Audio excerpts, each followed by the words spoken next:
Weight and balance revision record.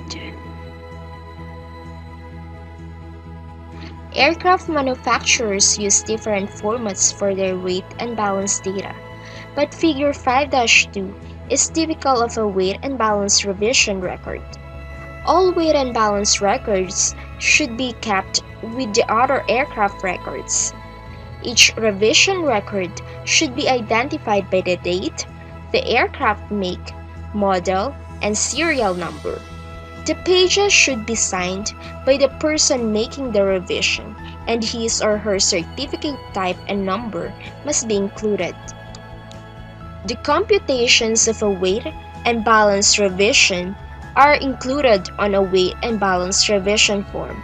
The date those computations were made is shown in the upper right-hand corner of Figure 5-2. When this work is superseded, annotation must be made on the new weight and balance revision form, including a statement that these computations supersede the computations dated. Appropriate fore and aft extreme loading conditions should be investigated and the computation shown. The weight and balance revision sheet should clearly show the revised empty weight arm and/or moment index, and the new useful load.